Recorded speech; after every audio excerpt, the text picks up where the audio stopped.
The Dallas Cowboys were left looking for any positive note to take away from Saturday's loss to the Los Angeles Rams to kick off the 2025 NFL preseason. Dallas struggled to get anything going on offense and was abysmal on defense, but there were some bright spots littered throughout the game. One of those came from a very unlikely source. Rookie offensive tackle Johnny Cornelius has been flying under the radar after being selected in the 6th round of the 2025 NFL Draft, with his most notable moment of training camp coming when he was kicked out of practice for fighting. However, in Saturday's game, Cornelius was able to show off his skill set and was one of the few rookies to earn a perfect mark in a key category over the weekend. According to the 33rd team, Cornelius was one of just 12 rookie offensive linemen with at least 20 pass protection snaps who allowed 0 pressures. Protecting the quarterback is one way to get back in the good graces of the coaches.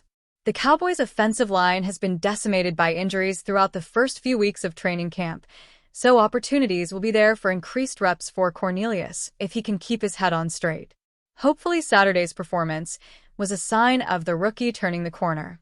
The Dallas Cowboys have not made an NFC championship game since 1995, exactly 30 years ago, which makes them the team with the longest championship game draft in the NFC, after the Washington Commanders secured their spot in January with a win in Detroit. Not that anyone's been talking about it, or anything like that. However, despite this rather unattractive statistical tidbit, quarterback Dak Prescott issued a rather ambitious prediction to the owner of the Los Angeles Rams, Stan Kroenke, ahead of their preseason clash on Saturday night. He told the Super Bowl champion that the team would meet y'all in the NFC Championship game, per Ari Meirov. #Cowboys QB Dak Prescott met with Rams owner Stan Kroenke before last night's preseason game and told him, "We'll meet y'all in the NFC Championship game." Dak Prescott has high hopes for the 2025 season. For a team that not been in the position of being a game away from the Super Bowl, Prescott certainly seems self-assured in his belief that he and the Cowboys can finally have demonstrable postseason success. Since taking over the reins 9 years ago, back in 2016, Prescott has gone 2-5 in the playoffs and has, per the draft, never seen a conference championship.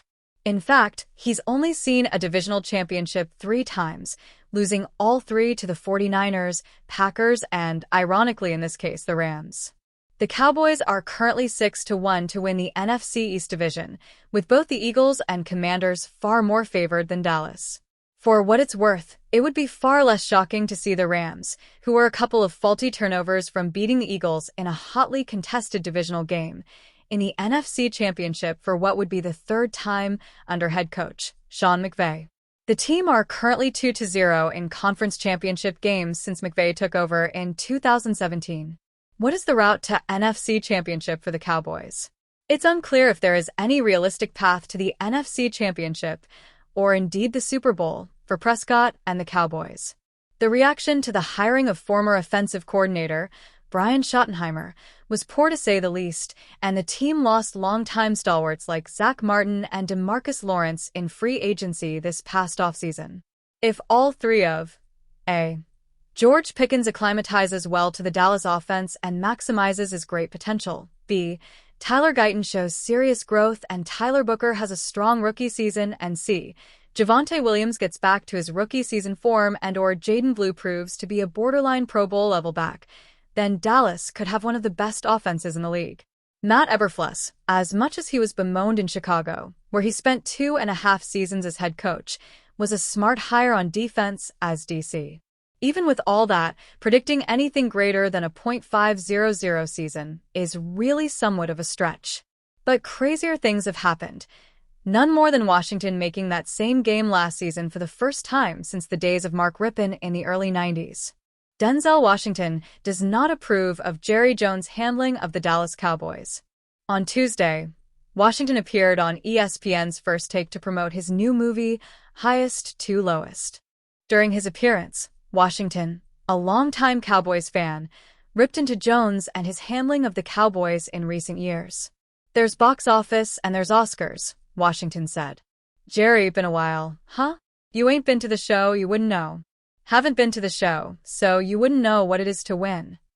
Washington went on to explain why he decided to call out Jones on live TV. I love the Cowboys. I love the Cowboys because I really love them. This is why I feel the way I feel. All money ain't good money, Jerry. While growing up in New York, Washington became a Cowboys fan after rooting for Texas Tech as a kid. I played for the boys' club in MT Vernon, and the club I grew up with, we were called the Red Raiders. I wanted to go to Texas Tech because they were the Red Raiders, which got me involved with Texas football, so I started watching Texas, the University of Texas, all of them. Then I landed with the Cowboys, and I ain't stopped since. Dallas Cowboys owner Jerry Jones notoriously likes to do things his way, but the players, who made the team a dynasty under him, have never been afraid to tell him what he needs to hear. That was on full display on Monday at the premiere of Netflix's America's Team, The Gambler and His Cowboys, a documentary series on Jones and the Cowboys dynasty of the 90s. Jones and legends like Michael Irvin and Emmitt Smith were in attendance for Monday's premiere and took part in some red carpet interviews. Irvin, the Hall of Fame wide receiver, praised Jones for what he did for the Cowboys and also the NFL. While Irvin expressed his appreciation for the team owner, he quickly pivoted and made it clear that he would appreciate him even more if he got a deal done with current star Micah Parsons.